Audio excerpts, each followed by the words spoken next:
officially 8 o'clock. So here's the plan. We're going to finish up. We pretty much finished up chapter 11 last week, but I wanted to spend a little bit of time just going over some finer points to make sure that you're properly prepared, and then also give you a chance for questions and that sort of thing. And then we're going to take the quiz number 3. Okay, everybody clear? Now the part that has yet to be determined that we're going to talk about after the quiz is what happens after the quiz. Okay? We've got 2 different paths that we can take. One path would be to postpone the test 1 until next week. Okay? And if we do that, then that means that we will cover the chapter 14 material today, and then probably do the quiz on chapter 14 today. Okay? Now, if we take the test today, then we'll start, get a little bit of chapter 14 covered, and then be back on normal schedule and just basically take the test today, and then go back to the finishing up chapter 14 next week with the quiz, and everything is back to normal on the syllabus. Okay? But we're going to make that decision together, okay, after we do the quiz. Here's my concern, okay? My concern is this, that you should be prepared right now for quiz number 3, okay? You should be. But my concern is that, let's say that you take quiz number 3, and there's still some things that you haven't quite grasped, or that maybe you need to kind of reflect on a little bit more. You're not really going to have time to do that if we just jump in and give you test number 1. Does that make sense? Okay, so let's just see how you do on quiz number 3, okay? But realizing that obviously the test is closed book, closed nose, okay? So, that's the thing that concerns me. But at least right now, let's go ahead and get through this material and see how we do, and then we'll kind of take it from there, all right? So, with that, I'm just going to initially open it up for questions, but I've got a few things I want to kind of go back over, but initially to see if you've got any questions on this material.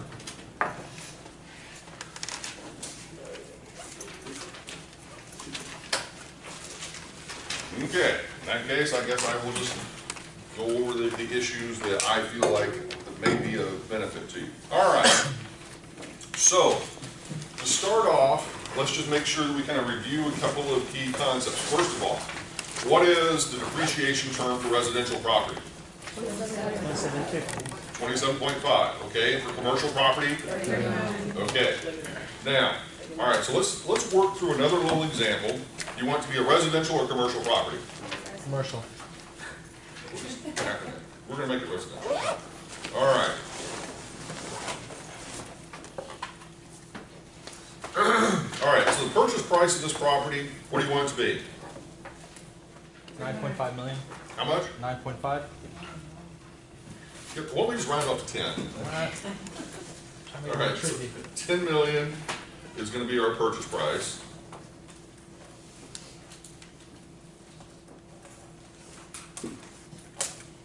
Okay, now of that purchase price, what percent are we going to allocate to the improvements versus the land? Give me a percentage. 75-25. All right, sounds good. All right, so 75% is going to be improvements, 25% is going to be land. So that means that of this, 7,500,000 is going to be improvements, 2.5 million is going to be land. Okay, what dollar amount is depreciable for tax purposes? Okay, the improvements. Okay, so what we're going to do is we're going to take that 7.5 million and we're going to divide it by what? 27.5. Okay.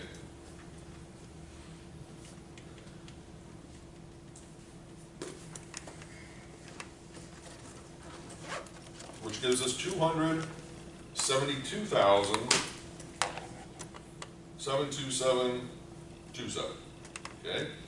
Now that would be our normal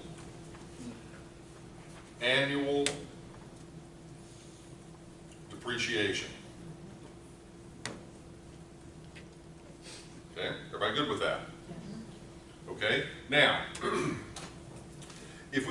place that property into service, okay, and we were to place it into service, what month do we want to place it into service? April. April, okay, I heard April. All right, so assuming we place it into service,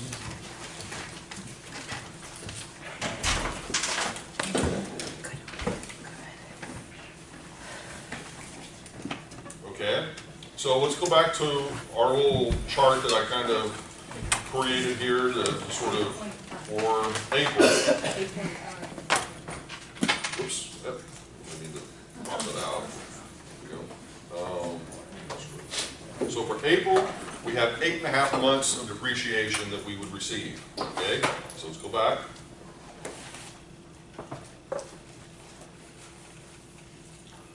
All right. So what we're going to do is we're going to say, take that 272,727.27, divide it by 12 to get a monthly depreciation of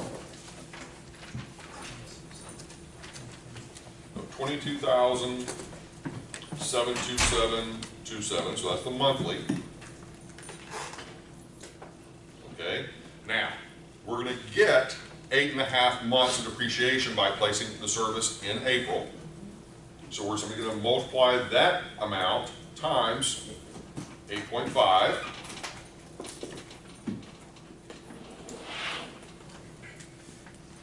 Which would be 193,181 and 8182 rounded. Okay? Okay? So far so good. Okay, once again, all reviewed. So what is that called? That's the April.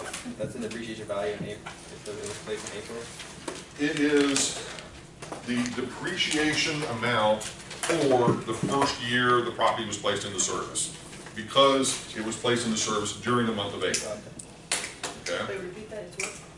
Okay. So this amount is the annual depreciation for the first year. When the property was placed into service, our first calendar year. Okay, because it was placed into service in April. You get 8.5 months of depreciation remaining for that year. So, I'm pretty, like, we went over this kind of last class, but what happens if you're looking at it for like 5 years of depreciation? Then you would simply take, if you have a 5-year holding period, okay, and it's exactly 5 years, then you can just simply say, all right, your total normal depreciation, you can multiply that by 5. Does that make sense? Because when I say exactly 5, then that means that we bought it in April, and we're basically selling it in April. Okay? If we had an exactly 5-year holding period. Say if we did it in 4.5 years. Well, 4.5, then in essence, you just basically multiply by the number of months. Okay. You take the total, the monthly amount, and then multiply, if it's 4.5 years, then what is that, 48 plus 6, so, what, 54? Okay, does that make sense? Wait, but if you were holding it for the 5 years and you put it in service in April, wouldn't you calculate first for the 8.5 and then the other 4 years would be the 272 times? No, it's a question of When their year starts? right. She asked if it was placed into service for precisely 4.5 years. And so 4.5 years, you're starting the clock in April, you're closing out the clock 54 months later. Okay, I follow that, but Well, so, okay, I understand where you're getting, I do understand where you're getting confused. All right, what we're saying with this calculation is for this first calendar year, if we're budgeting on a calendar year, we're saying January through December, this would be the depreciation that you would claim for that calendar year. Right. But that doesn't necessarily match up if then our holding period is something like, if it's precisely 5 years, then really when it was placed into service is immaterial. Because what really matters, 5 years would be 60 months, or this amount times 60 months. because it goes by the years of how you're running essentially your Right. bid guide. So then, when you go through it at the disposition, you can have a month. Is it normally, okay, here's what I think we're getting confused on. Let me make sure that I'm gonna try to explain this as best as I can. Most all of us, whenever we think about, buying and selling property and the kind of holding period returns, we automatically revert to, everyone just thinks we're talking about, we buy something in January 1st and we sell it, whenever we sell the property, we sell it December 31st. Sure. And that's how we have our minds kind of programmed and wired for, holding periods. And then virtually every calculation we do, we say, okay, you assume you bought it for this, you assume you sold it for this, you held it for precisely, 4 years, 5 years, whatever it is. And we never have really gotten into quite the specificity of sort of saying, well, what if we really acquire something in April, and then what happens if we sell it in October? Because that's going to change things with respect to how many months it's actually going to be placed into service. So then say your example for the 5 years, right? It's April to April. Right. I know it's immaterial, but the calculation, you'd have 8.5 in the first year that you acquired, and then the year you're selling it, you'd have 3.5. Mm-hmm. That's okay. Yes. I follow. Okay. Yep. I think I'm kind of getting tripped up with the 11.5 that's starting in January, so like. Because you only get, okay, Okay. the calculation is based on mid-month. Okay. Everything is, from the IRS's perspective, is that if you buy it anytime during the month, they automatically assume it's the middle of the month or the 15th of the month. Okay? So that is what the mid-month thing is all about. Okay? All right? Yep. So when you sell it, it sells at mid-month Correct. as well, to round it out? Yep. In other words, you get the other half. Right. Okay? All right? This is why I want you to clean this up. So I want to make sure you don't get. Are you gonna ask this, like, How hard is it? The real question is, how hard is the bigger one? It's really not going to be, I don't think so. that bad. Okay. You're gonna round it off for us. Okay. what he says then? Yeah. I would tell you if it was going to be awful. It's going to be, it's going to have a reasonable amount of difficulty just to make sure that you know what you're doing. Okay? All right. So one of the next things I want to make sure that we kind of go back over is, we have our normal sort of income statement, potential gross income, subtract out vacancy and collection losses, add in other income, which gives us effective gross income, subtract out total operating expenses, which is the operating income, then we subtract out from that annual debt service, which gives us before tax cash flow. Then, what we sort of added, new, if you will, to this course, is then saying, okay, from that, we subtract out our sort of taxes payable, or income taxes payable, and then that gives us after-tax cash flow, okay? And we talked about all that, all right? Now, what I want to make sure that is clear is how, once again, do we get that number? Okay, that's where we have to do that weird little subroutine to get to that number. All right, so the weird little subroutine, the tax subroutine, is where we start with NOI, then we subtract out interest expense. Now this is different in most instances than annual debt service, because annual debt service includes principal and interest, whereas the interest expense only includes just the interest paid. Okay, everybody clear with that? Right. All right. Now, it's very possible, hint, hint, on the quiz that I might just simplify it and say you're going to have an interest-only loan. Therefore, those two numbers would be the same. Okay, does that make sense? Yes. They could be the same. Okay. All right. Now, from there, we would subtract out depreciation. Okay. And you could also, if we want to add in that other little piece that I may not include on the test, which would be like the amortization of points. all of that would now give you taxable income that you would then multiply by your marginal tax rate, which would then give you taxes payable, which is that number. Does that make sense? Okay, once again, we did go over this, last class, but I just want to kind of reinforce what we went over. Yeah. Well, why would it be the marginal instead of the effective? Because for the purposes of the calculation, we're assuming that the marginal is going to be the bracket that you're going to fall within. Okay.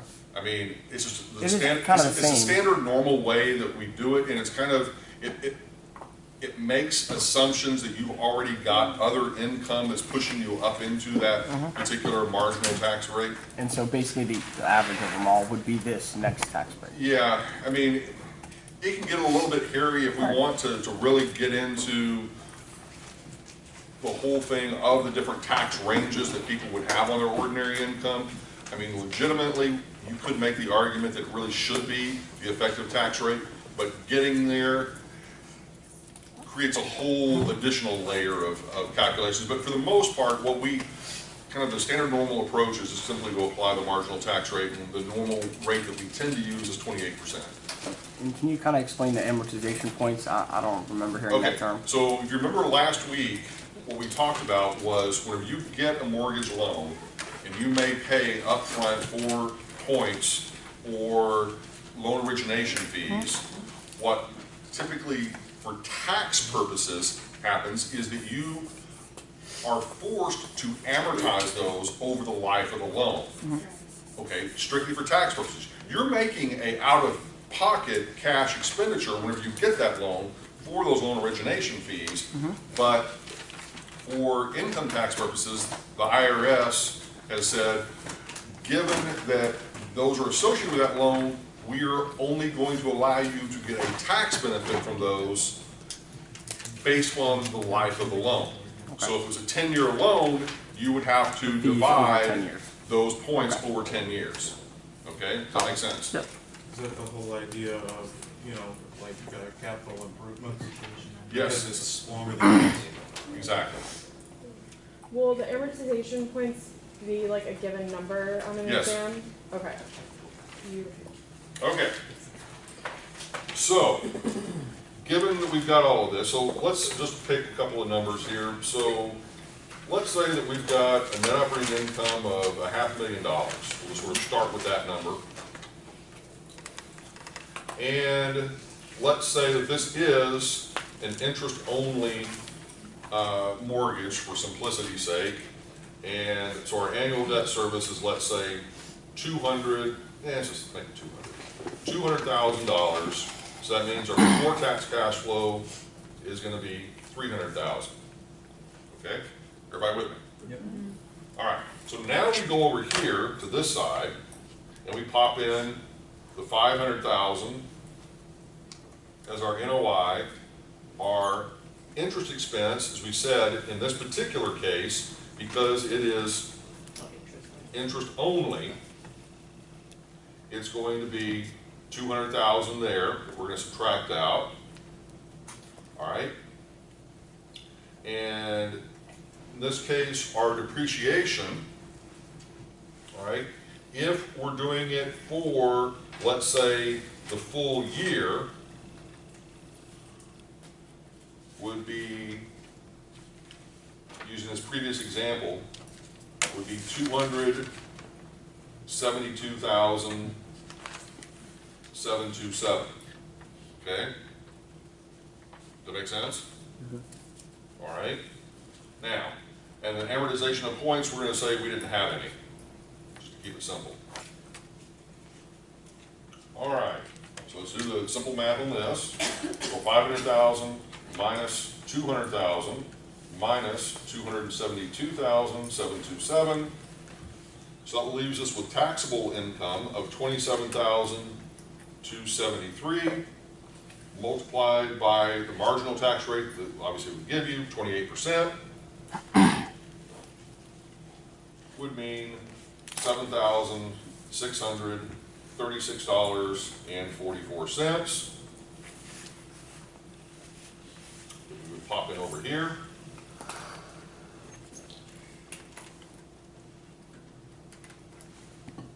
So our after-tax cash flow is going to be that 300,000 minus 7636.44 or 292,363.56. Okay? Everybody cool with that? Now, what is super cool about that, if you're really thinking about this number here, before tax cash flow, okay? Everybody see that, the 300,000? Think about that. That is the real hard cash currency on a before tax basis that you're able to put into your back pocket, okay? Now, under ordinary circumstances, if that were strictly like income that you had earned on a job, let's assume that this is like your salary, okay? But let's say that your salary is $300,000. What would you be taxed at? You would be probably paying at least 28% of that, or pretty darn close to 28% of that, probably even a little bit higher than that, okay? Automatically in terms of income tax. Yes? So the moral of the story that I'm trying to convey here is that because of these huge benefits that you receive off of the interest deduction, off of the depreciation reduction, you reduce your taxable income to almost nothing in relative terms. Does everybody see that? This is one of the big reasons that real estate is such an attractive investment for investors, is because they get to shelter that much more income and not have to pay as much in income tax if they own real estate. Okay, everybody with me? Now, once again, we are not talking about personal residences. We are talking exclusively about income producing property that you own. Okay? And so part of what the speaker was getting at last week was, you know, you can potentially, you know, if you can manage this process well enough, if you sort of did all this calculation, you can kind of go back and say, well, is there a way I can add in some additional operating expenses here to lower that number to pretty much to the point of where my taxes payable would be zero? Do you follow me on that? Or a negative, okay?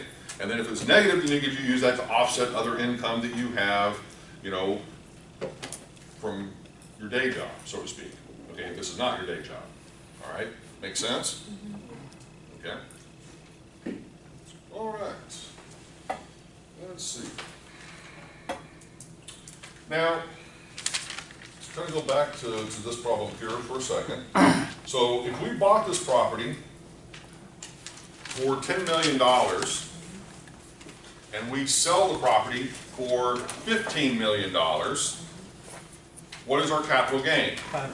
$5 million bucks. Okay. Now, if the capital gains tax rate is 20%, how much would we pay in capital gains tax? Okay, so you're going to take the 10 million and you're going to subtract it from the 15. Is that assuming no depreciation? Well, no. I asked you the capital gains tax rate, not the recapture depreciation. Those are separate. Okay? So the capital gain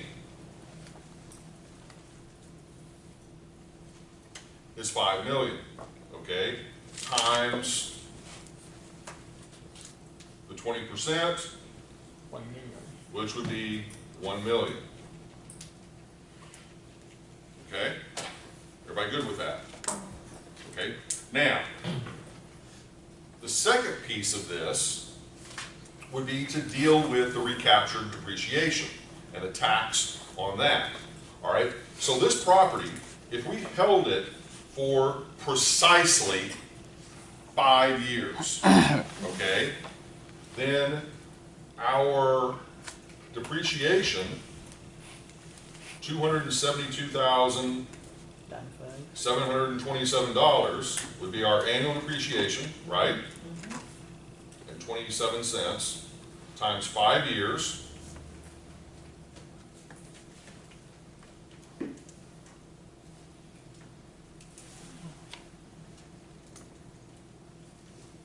Would be $1,363,636.35 of accumulated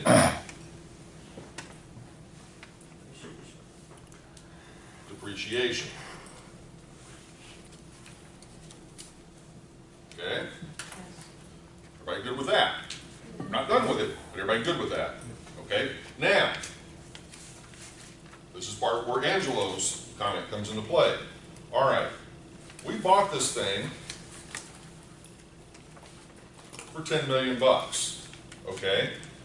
But we have taken $1,363,636.35 of depreciation on this property over that 5-year holding period.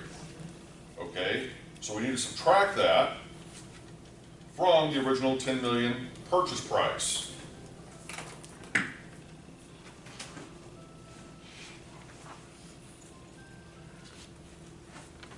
Okay, so this just simply, we don't really need to calculate that, but I just want to illustrate the concept.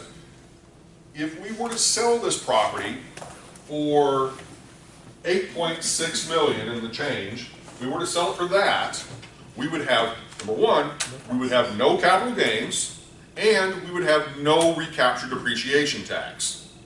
But anything that we sell above and beyond that, up to the $10 million, or in other words, this amount, the 1.36 million, that amount is going to be subject to recaptured depreciation tax. Can you Okay? repeat that, please? Okay. So this amount is what the IRS is saying your tax basis is in the property at the time of sale, or should be at the time of sale, okay? And so therefore, if you were to sell it for this price, or anything below that, there would be no tax liability on the sale, okay? If you sell it for so much as $1 above this, that $1 is then going to be taxed at the recaptured depreciation tax rate, okay, which we said is 25%. So in other words, here's what's actually happening. I think this will help maybe complete the circle. Let me finish this calculation. So we've got this $1,363,636.35 that's going to be taxed at the recaptured depreciation tax rate of 25%.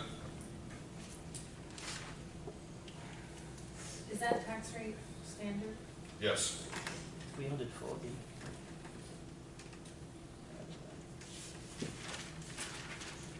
So in this case, $340,909.09 would be then the taxes we would owe on that portion of the sale.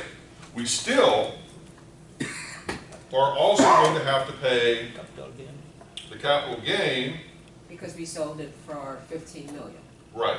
So we're still going to have, in other words, our total tax bill, this is what I'm trying to get to, our total tax bill on the sale of this property at the 15 million is going to be a combination of the 1 million here and Yeah. 340 over there.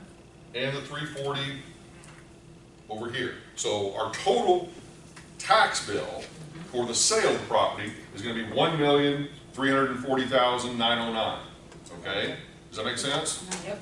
Because what's happening, just to make sure that I'm trying to be as clear on this as I can possibly be, is we have the 15 million. But we don't use the 8.6. We have the 10 million that we bought it for. Okay, the difference between those two is 5 million. That gets taxed at the capital gains tax rate of 20%, which is the 1 million. Okay, and then we have, in essence, the difference between the 8 million,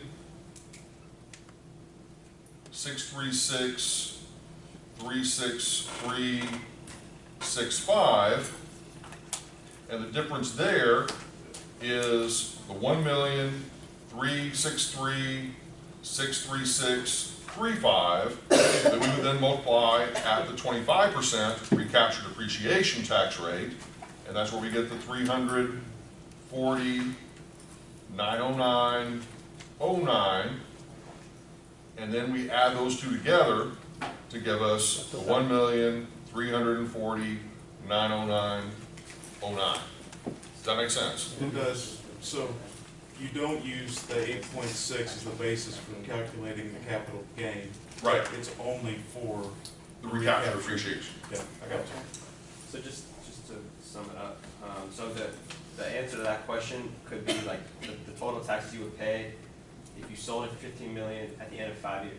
Right. Probably what I will ask would be more of like, what is going to be your capital gain on the property, and then calculating the capital gain, and then potentially then asking a separate question, what would be your tax on the recapture depreciation? So, okay. So that 0.25, Yep, it only gets charged if we sold the property over the 8. correct. So even if it was $1 over. Right. So, in other words, if you sold it for $1 more than this 8.6 million, that $1 would be taxed at 25% or 25 cents. Okay, that's where I get confused. Because then how are you using, if your basis is the 8 point, like you Six. can't sell it, or you have to sell it above that, if you sell it for 8.7 million, All right? what number then do you use to multiply? You simply would take the difference between the 8.7 and the 8.6, which would be something obviously less than this, multiplied by the 25%.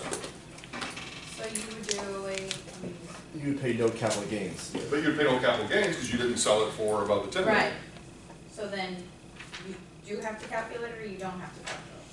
Okay, if you only sell, let's just say that you did sell it for 8.7. Okay, Right. just use that as an example. Okay, if you sold it for 8.7, this no longer matters, no longer applies. Right. This no longer matters, no longer applies. All that would then matter would be the 8,700,000. Subtract out the 8.636,363.65. Take whatever that number is, Right. multiply it by 25%, and that would be your total tax liability on that sale. Okay, and then if you sold it for 20 million, you'd be Then, using the capital gain. then you would have the capital gain of 10 million Right, plus that. but it would only be that, or would it? Well, no, it would, in other words, That would increase too. no, because it's a fixed amount, because it's tied to, That's what I meant, so that's 1.363. Right. That wouldn't change. Correct. You would just be paying above. and- Correct. Okay, that makes sense now. That's where I was confused. okay, Okay. all right, Wouldn't you have a 1.3? I'm sorry? Wouldn't you have a 1.3 loss? How? No. If you sold it for 8.7, your basis is 10. No,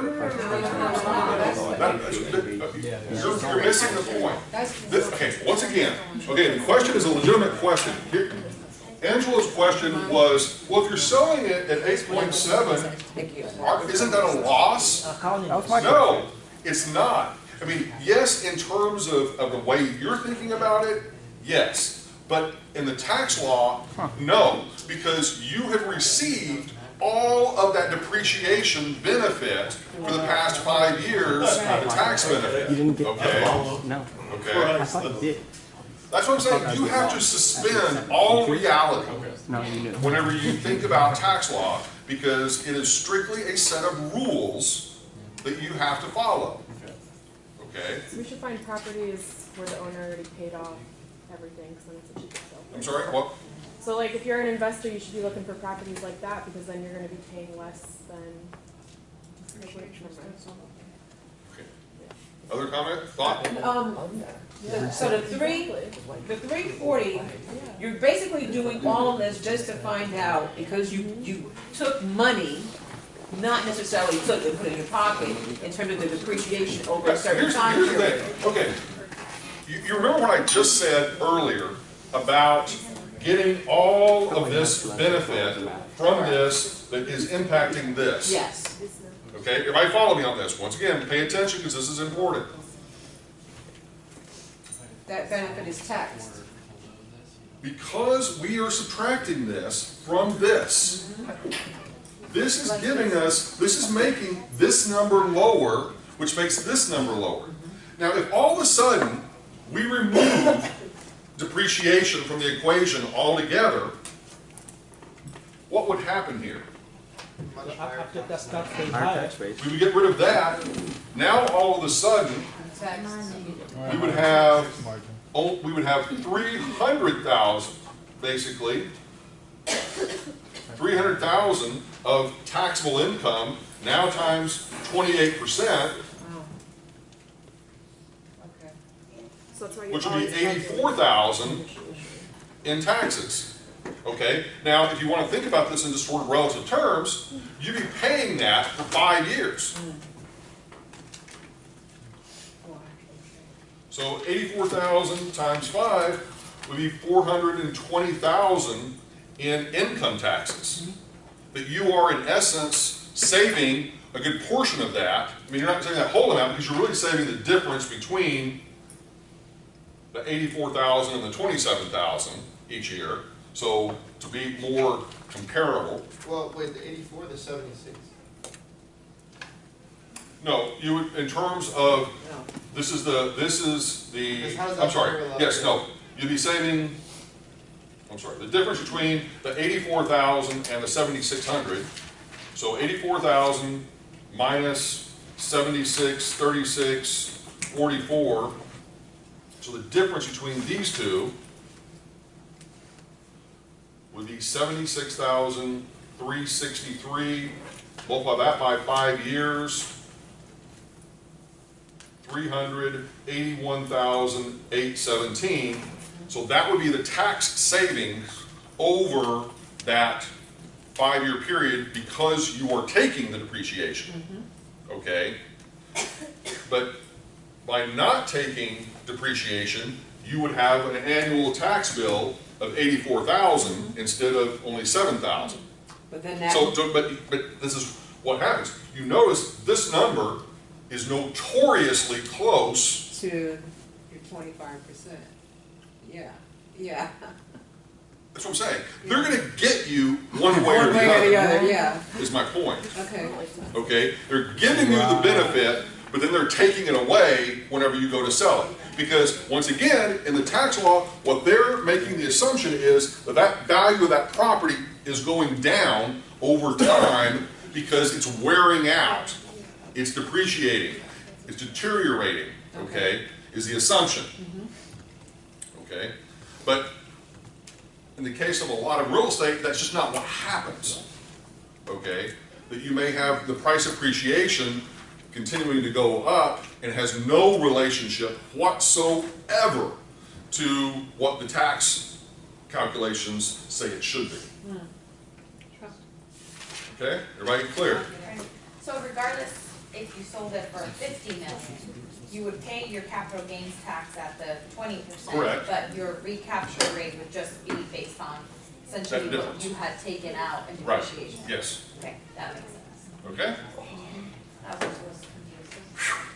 Okay, Same thing as last week. That was the only thing. In other words, hire a good tax rate. You pull a 1031 for capital gains? okay, I think the rest of this you should have with no problem whatsoever. All right, so let's go ahead and do the little quiz, get that out of the way. Knock on the desk. Trying to find one right now. Antwerp got it. For real. What, a property? Yeah, we're doing a 1031. Okay, Something I worked for down in Miami.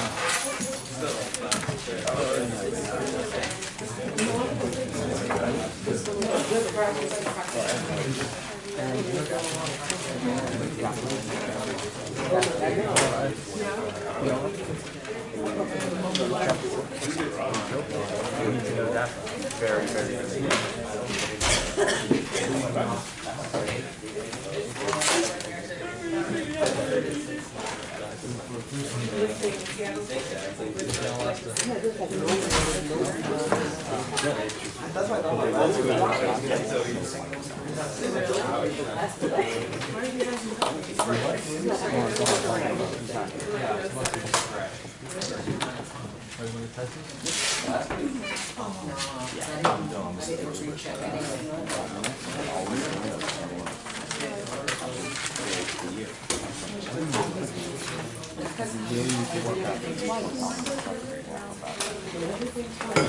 then we got enough for everybody?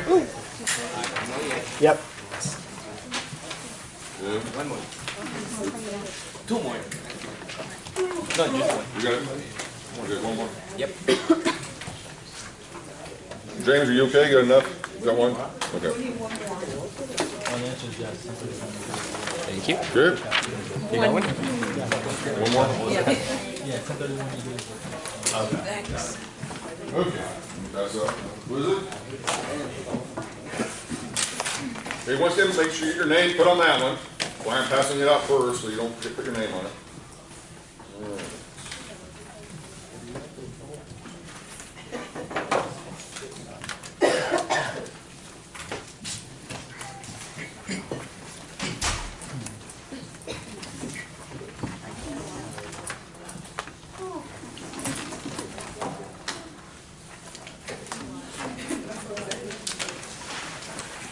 Fred, do you have one, two more ideas? Okay. Corey, we need some more. Okay.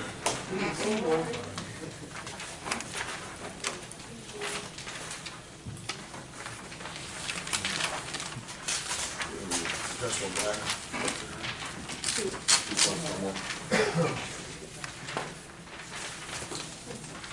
Then over here.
12 more minutes.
About 5 more minutes.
Okay, we start wrapping this up.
Okay, time is officially up. What do we got left here?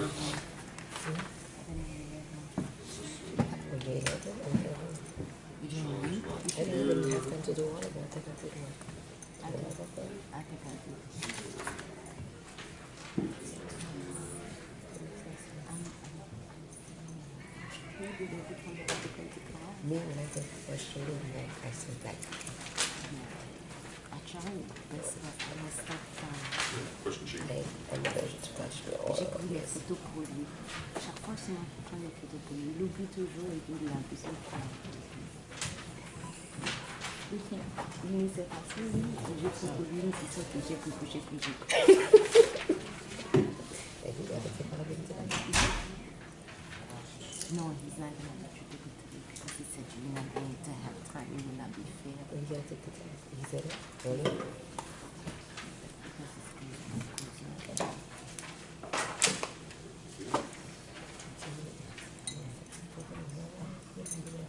I think you're going to say for you to put the ocean. So your taxes are to assist him. This is a plan. That's not my because my husband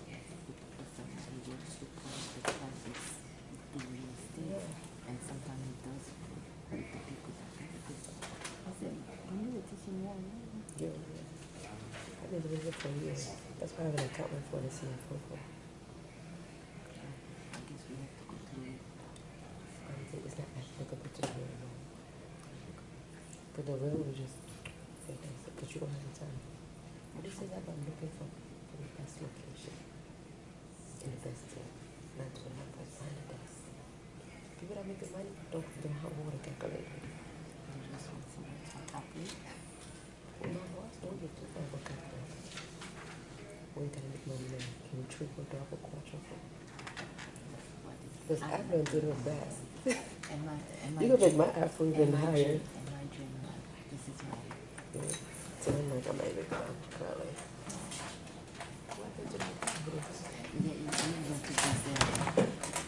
You know, like, that's so cool. Yeah, but like,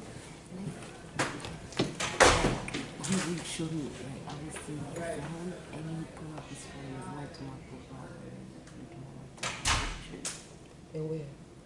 Inside. Where you go for a picture? No, are they cool? No. On your phone?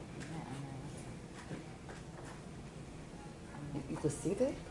Non, je pense pas qu'il a vu que je vois ça, mais j'ai vu ça. Il a vu ça. That's so weak. I'm like, il était déchets, non, il était non, il était blanc, mais parce que t'as vu le côté là quand même. Comment il est? What you got? I'm 13. You got 13? Yeah, you got 13, right? Yeah, but I'm going to take, because I'm the first one, the first quiz. You're going to have to take that over? Yeah. But he said you don't have to take it now. He said you don't have to. I want to take it and get it over. I feel you. I'm just saying what. Because yeah, I want to take it and get it over. I want to take it. You going to take all the tests? I want to take it. No, last time I got a 0 for the first quiz. Last time I had a 0 for the first quiz. What's the first time? And financial modeling? First class, yeah. How? You didn't use Conatel? I missed the first class. Oh. Yeah, I can't see my calculator, so today my eyes. You need glasses. No, I need to have a surgery. I missed my surgery because I had bronchitis. I'm in the morning. So you're taking the no. How much is it? This turkey is I got 13, 11, 11. I'm not taking it. I'm not going to do no with no closing this book and this thing. I'm not taking it over it. Hell no. I'm not going to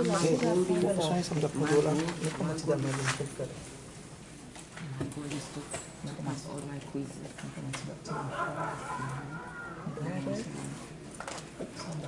Yeah, probably I can't figure out what to do. So which one? That is more have to do 250,000.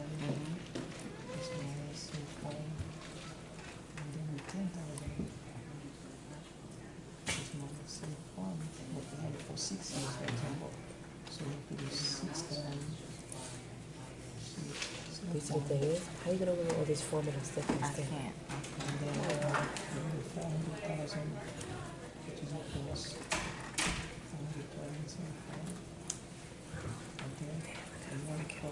Six years. For 6 years.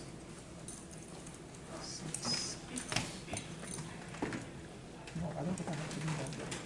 Isn't the shift end? Six shift end. I don't think I have to do that anymore. Okay, it's, yeah. Okay, that's how you do it. Yes, it is. It's not like different about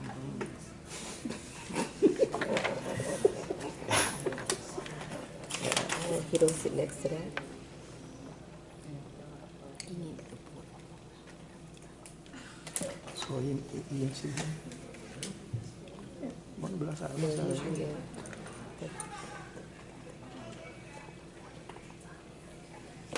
yeah, mi favorite that. We get on way. Yeah. One glass out of Oh. Tell me about it. He's the one that put the paper.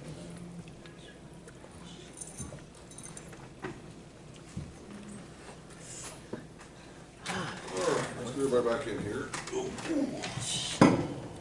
That is recording, right? C'est pour ça que je dis pour le français quand je dis ces choses-là. All right, let's go. Not thinking. You take good notes. Really? I try, girl, because I have to follow through everything I have to do. You gonna do it for me? Oh, I drove a totally different car today. You have too many cars, you know? Whatever. Give me one. Give me one.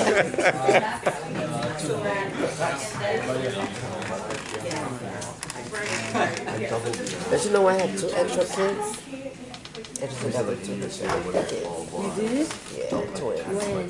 Where? Are you too for the? Well, the mother and the father are from they were born in Italy. But the mother had so she saw my data that I was put out for adoption. And I was thinking, she signed me over her kid. I was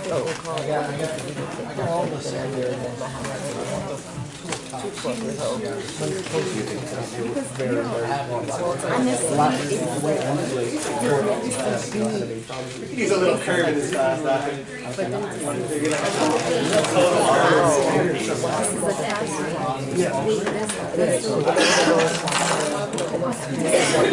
Okay, that is the distribution.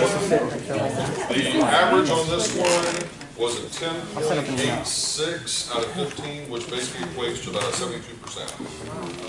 So, not bad. Nice. All right, so we got at least 2 people that got a perfect score, and then several that obviously got pretty good scores, so feel good. All right, so now the question is at this point, okay, this is the decisive moment. All right, so we got the 2 options. One option, and I've got both options ready. We either take test number 1, This one. or we start the lecture material for chapter 14, and then we're probably going to be able to take the quiz for quiz 4. What is next week's This schedule one. looking like? Well, okay, after that? so the current schedule, if we stay on schedule, would be to take, obviously, the test today, and then we basically, the next week, then just is chapter 14 and 15 with quizzes 4 and 5. Okay, but if we can do chapter 14 today, or, and probably do the quiz on chapter 14, and then push the test for next week. It's really up. the test and 15 next week. I like to prepare. I like to watch last Can year. you do the test today? To prepare for this. He's asking you. Oh, That's the vote. yeah. I would like to prepare. Okay, so once again, here are the 2 options. Take your time. Take the test Option 1. and you'll get it over with. But won't give any time to study the Test first two sessions. 1 And you just today, Not the okay, first. and then we're But done. not quiz 1 and 2. Option 2 is basically chapter 14 and quiz number 4. So those are your 2 options for today. And then if that was, then next week we're gonna have test one So and then, quiz 5. obviously, next week is going to be basically quiz 4 and quiz 5. And then here, the option is going to be test 1 and quiz 4, or 5. Okay? I'll be biased and say So those are the two options, all right? So we're gonna see what the vote is, and we'll try to make a determination from that. So, you need to vote one or the other, okay? The only reason why, let me explain our logic. The only reason why I was suggesting to put test number 1 off until next week was so that you have time to go back and reflect on the material that you just, finished up with today in terms of that quiz, okay? But if you're happy, quite frankly, we can jump on into that test, okay? So I'm okay either way. I'm prepared to do both, okay? So from my perspective, I'm good to go. If you did option 2, would the test be in the morning next week? Would it be 8 a.m. or like 10 a.m.? It's a fair question. It's a fair question. It would be at the end. Okay. Okay? So you get confused with So the question is, All right. No, I'm not taking the test. I'm just asking for people who sleep in. Okay. The test was at 8 a.m. So option number 1, option number 2. Those are the 2 options available, okay? I saw your hand raised. I knew it was good. I'm not gonna waste anybody's time. I would be nice. Sleep in. Are you afraid that somebody's gonna really upset with you? Is that the, okay. I'm really not trying to make it funny, but I really am serious.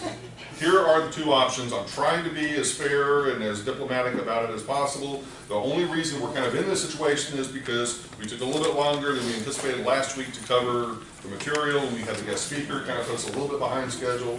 So this is a question of how we basically make up for that loss. Okay? All right. So. All the material for chapter 14 and quiz 4 and 5. You would do a Yeah, so if we take the So test if you today, do all the option, material becomes. option 1 today, we take the test, you're done for the day. Next week, it's quiz 4 and quiz 5 with the material for those 2. Yes. I think you should Oh, so take you the guys test have today. number 1. There's both things today. No, because I feel like you're gonna Okay, have this is how so this, many okay, let me make sure that I'm clear. Everybody put your heads down. This is pretty much the syllabus, okay? I would want And to this take like a is, little break. in essence, trying Just to take the material, take a test, take the move that material, forward. take a Okay, quiz. does everybody understand the 2 options? Anybody need further explanation on the 2 options? Okay, all right, so we're gonna do the quick vote. How many people want option number 1? Okay, let me do the count. 1, 2, 3, 4, 5, 6, 7, 8, 9, 10, 11, 12, 13, 14, 15, 16. Got him. No. No, that's James, yes or no? That's not enough. 16 or 17? Okay, 17. Okay, so Did you count him with the finger? So it makes it 18. Well, anyway, we've got 30 people in attendance today, so anything over 15 basically pushes it. So it sounds like option 1 is the winner. This is for, we don't know. Okay, here's what we're going to do. The test is 30 questions. Okay?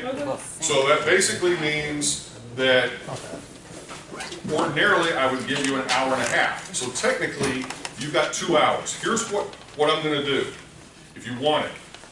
I will give you until 10:30 if you want to study. Okay? If you want to take it, you can start it right now. Okay? But if Do you have exam, Richard? okay, so here's what we're going to do. If you're ready to start, test number 1. You can start right now. Now, there's probably a few of you that aren't even going to take the test because obviously your score is really good, so no need to take the test. Okay, you guys can go ahead and excuse yourselves and get out of here. Okay, all right, the overachievers. All right. We're the slackers. These are the slackers who are leaving. All right, so those of you that are ready to take the test, I'll go ahead and pass it out to you. Those of you, hello, those of you that want some time to study, you can take that time to study. But here's how I kind of want to do this to maintain some level of control over this, so I know what's going on, is I want to remove this first row, and the people that are ready to start the test, I want them up here on the first row, and then we'll work our way back. So that way we don't get this mixture of people having notes and that sort of thing, okay? So the first batch of people to get out of here are the ones that are not taking the test. Okay, y'all can go ahead and get out of here. I hate you, Brian.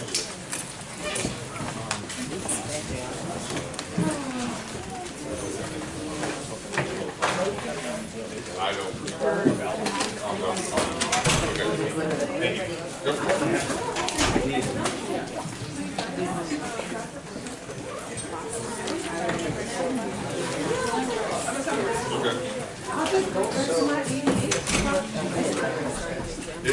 Once again, the test cannot hurt you, it can only help you.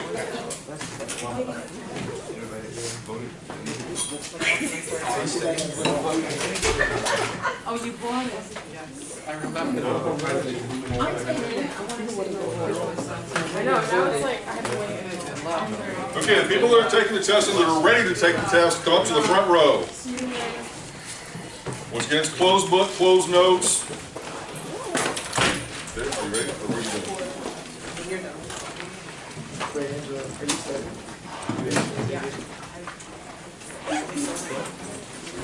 How you are?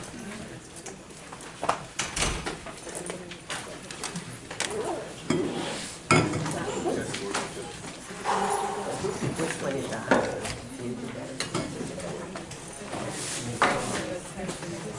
Well, yeah, so basically that's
okay, whoever's going to be taking the test number 1, come on up to the front row.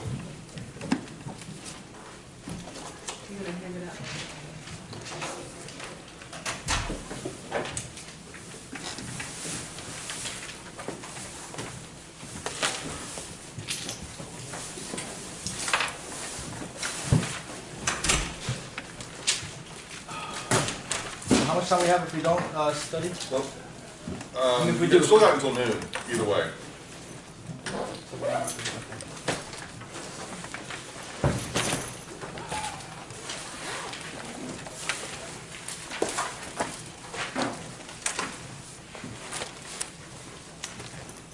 While we study, may we review, I'm sorry? may we review the quizzes? Yeah, I guess.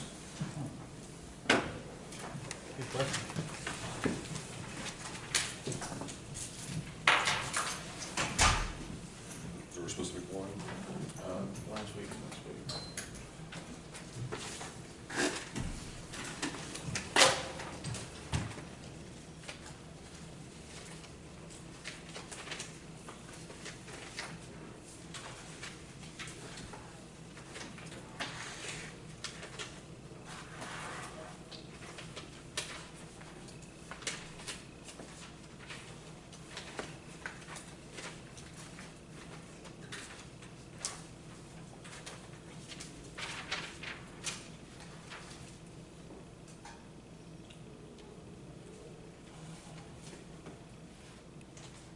Let's do it one at a time because it's going to get too confusing if I check. Okay, you want to do it?